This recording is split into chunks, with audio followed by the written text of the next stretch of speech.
नमस्कार, आप देख रहे हैं रिपब्लिक का डिजिटल प्लेटफॉर्म। मैं हूं आपके साथ सृष्टि पांडे।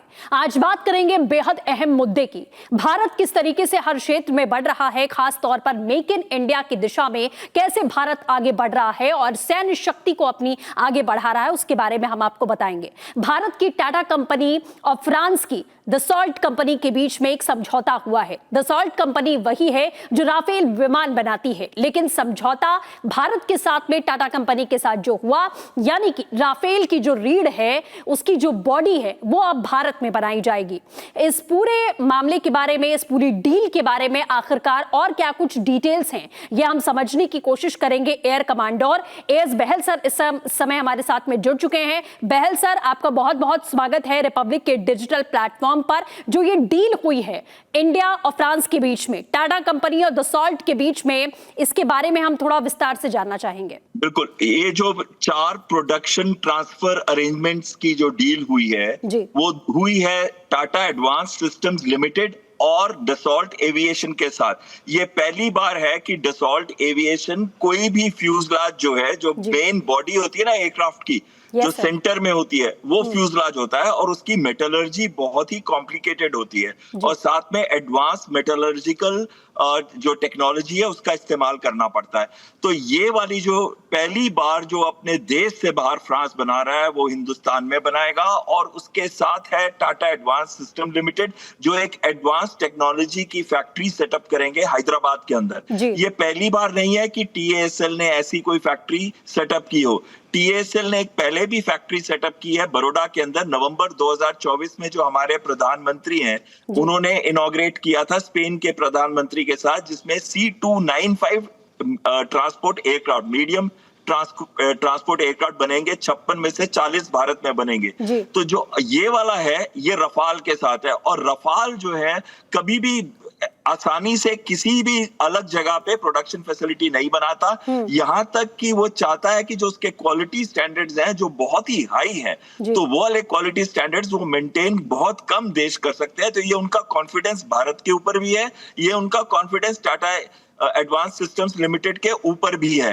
और जो फ्यूजलाज का मेन पार्ट जो है, जो इंडिया में बनेगा, उससे क्या होगा कि एक पूरा मिलिट्री इंडस्ट्रियल कॉम्प्लेक्स को बढ़ावा मिलेगा, एक इकोसिस्टम बनेगा जिसमें हम रफाल के तो पार्ट्स खाली भारत के रफाल के लिए नहीं, ये पूरे विश्व में जितने रफाल बनते हैं उनके जो फ्यूजलाज के पार्ट्स है, फ्यूजलाज है, वो भारत में बनेंगे। जी सर, ये फ्यूजलाज जिसका जिक्र बार बार किया जा रहा है, थोड़ा सरल भाषा में हम अपने दर्शकों के लिए चाहेंगे कि आप एक्सप्लेन इसे कर पाएं, क्योंकि सिर्फ भारत में बनेगा तो भारत और फ्रांस की साझेदारी के साथ में, लेकिन ये पूरी दुनिया में एक्सपोर्ट किया जाएगा। उसके बारे में थोड़ा सा आप हमें समझाइए। देखिए, फ्यूजलाज क्या होता है? एक सेंटर पोर्शन होता है जहाज का और उसके अंदर सारे के सारे सिस्टम्स और इंजन भी होता है उसके अंदर, यानी कि इंजन भी है, सिस्टम्स भी हैं और जो दूसरी टेक्नोलॉजीज हैं, मिशन कंप्यूटर, रेडार, वो सब कुछ इसके अंदर होता है। सोचिए कितना कॉम्प्लिकेटेड होता है ये एक सेंटर फ्यूजलाज, और इसके लिए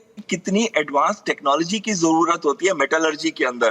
तो वो जब भारत में बनेगा तो ना केवल मेटलर्जी का जो ट्रांसफर होगा टेक्नोलॉजी का, साथ साथ में जो एक हम इकोसिस्टम बनाएंगे जहां छोटे छोटे पार्ट्स या कंपोनेंट्स जो उसके साथ एसोसिएटेड होते हैं, वो भी भारत के एमएसएमईज बनाएंगे। तो इसमें एक बहुत बड़ी जॉब का जो एम्प्लॉयमेंट है वो भी बढ़ेगा। अब आप ये देखिए कि रफाल ऐसा फ्यूजलाज कहीं पे भी नहीं बनाता है विश्व के अंदर, सिर्फ फ्रांस में बनाता है और अब वो भारत में बनाएगा।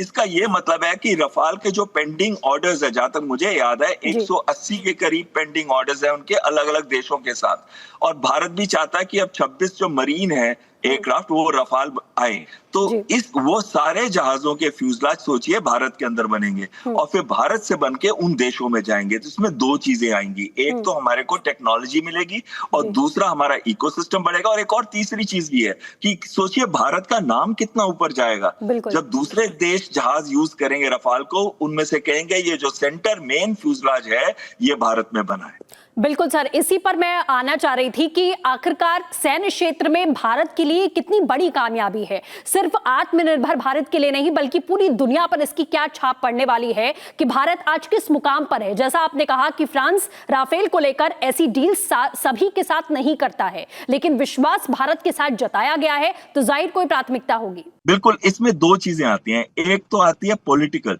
ये पॉलिटिकल जो दोनों देशों के रिश्ते हैं, फ्रांस के और भारत के, और उसको बनाते हैं देश के प्रधानमंत्री और उनके जो लीडर हैं, प्रेसिडेंट हैं, वो बनाते हैं। तो अगर मैक्रोन को विश्वास है तभी ये डील हो सकती है, अदरवाइज ऐसी डील्स होती नहीं है नॉर्मली, इतनी आसान नहीं है। दूसरी चीज है कि फ्रांस हमारा सेकंड लार्जेस्ट एक्सपोर्टर है विश्व में। सबसे लार्जेस्ट एक्सपोर्टर रशिया है 36% पे, उसके बाद 31% पे फ्रांस हमको डिफेंस इक्विपमेंट, रफाल तो एक चीज है, और बहुत सारी डिफेंस इक्विपमेंट जो है, चाहे वो सबमरीन्स हो या दूसरी चीजें इक्विपमेंट हो, वो हमको एक्सपोर्ट करता है। तो अब धीरे धीरे अगर उनको भी कॉन्फिडेंस आएगा कि भारत के अंदर ये मेटलर्जी इतनी अच्छी हो गई है कि हम फ्यूजलाज बना रहे हैं, तो हो सकता है हमारे साथ वो दूसरे सिस्टम्स पे भी कोऑपरेट करे और दूसरे जो टेक्नोलॉजीज है उसके ऊपर भी कोऑपरेट करे, और वो भी हम भारत में, अब हम एमका बनाने जा रहे हैं। एमका 5th जनरेशन है, एडवांस मीडियम कॉम्बैट एयरक्राफ्ट, जो कि 2035 में प्रोडक्शन लाइन पे लाने का हमारा प्लान है पूरा का पूरा। तो उसके लिए भी जो हमें मेटलर्जिकल टेक्नोलॉजीज चाहिए, तो ये जब आएगी तो इसमें जो स्प्रेड होगी, ग्रोथ होगी टेक्नोलॉजीज की, तो वो भी बहुत महत्वपूर्ण रहेगी और भारत को बहुत मदद मिलेगी इसके अंदर। सर, इसी के साथ बस एक आखिरी सवाल मेरा ये है कि आखिर ऑपरेशन सिंदूर में राफेल ने अपनी पूरी भूमिका दिखाई किस तरीके से, पाकिस्तान और चाइना को भारत क्या संदेश दे रहा है? बस आखिरी कमेंट सर। देखिए, पाकिस्तान और चाइनीज इक्विपमेंट का आपने देख ही लिया था, चाहे वो J-10 से फायर की हुई PL-15 थी, हमारे बच्चे लेके घूम रहे थे उसको दिखाते हुए। तो मतलब कितनी शर्मनाक है कि जो एक इक्विपमेंट आप बनाते हैं वो सक्सेसफुल नहीं होती, वो गिरती है, हम लोग उठा के लेके जाते हैं उसको। और दूसरी चीज है कि पूरे विश्व के अंदर इस समय हमारे को कितने देशों ने कहा कि हमें, अमेरिका तक ने कहा है कि हमें वो PL-15 दीजिए, हम भी देखना चाहते हैं इसमें क्या कंपोनेंट है। लेकिन जो फ्रांस बनाता है उसकी बहुत रिलायबिलिटी होती है, ऑपरेशनल अवेलेबिलिटी बहुत हाई होती है, और टेक्नोलॉजी जो उसके अंदर इस्तेमाल की जाती है वो स्टेट ऑफ द आर्ट होती है। तो ये कहीं ना कहीं ये सारी चीजें मैटर करेंगी।